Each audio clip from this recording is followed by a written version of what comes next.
শুভ দুপুর শ্রদ্ধেয় দর্শক, আমরা কাঠালিয়া দক্ষিণ মহেশপুর ওনাদের বাড়ি থেকে এইমাত্র একটি ট্রিঙ্কেট সাপ রেস্কিউ করলাম, আর ওকে এক্ষুনি আমরা তার একটি উপযুক্ত পরিবেশে রিলিজ করে দেব।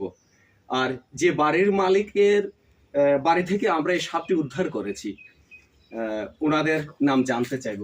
আপনাদের বাড়ির মালিকের নাম? সঞ্জিত দেবনাথ। তো এই সাপটি দীর্ঘক্ষণ এখানেই অবস্থান করছিল, 1 ঘন্টা ধরে। ওনারা ফোন করেছেন আজ বাজারবার, আমি দোকানে ছিলাম, তো উনি গিয়ে আবেদন করলো যে ওনারা ভয় পাচ্ছিল। আসলে ট্রিঙ্কেট একদম নন ভেনেমাস, ওর কোনো ক্ষতিকর কোনো দিক নেই। ওরা আমাদের উপকারী এবং পরিবেশ প্রকৃতির বন্ধু হিসেবে আমাদেরকে সহায়তা করে থাকে। এই যে ওনাদের এই যে থাকার ঘর, এই থাকার ঘরের সঙ্গে এই ফুল গাছটি ছিল, আর এই গাছটিতে দীর্ঘক্ষণ অবস্থান করেছিল 1 ঘন্টা। তাই ওকে রেস্কিউ করলাম।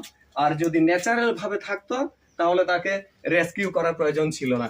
এভাবে আপনারা সবাই পাশে থাকবেন। ওনাদেরকে ধন্যবাদ, সাপটির কোনো ক্ষতি না করে আমাদেরকে খবর দিয়েছে অ্যানিম্যাল এইড অ্যালায়েন্সের পক্ষ থেকে। আমার সঙ্গে ছিল অনিমেষ, আমাদের উদ্ধারকর্তা হিসেবে সবসময় পাশে থাকেন। এবং এই মুহূর্তে আমি যখন কথা বলছি, ওনারা বাড়ির মালিক, ক্যামেরায় অনিমেষে। আপনাদের সঙ্গে ছিলাম, অসংখ্য ধন্যবাদ সঙ্গে থাকার জন্য। এইভাবে সাপ দেখলে মারবেন না, আমাদেরকে খবর দিন, আমরা চেষ্টা করব ওদেরকে বাঁচিয়ে রাখার জন্য এবং প্রকৃতি পরিবেশের চাকাটাকে ঘূর্ণায়মান রাখার জন্য। ধন্যবাদ সঙ্গে থাকার জন্য।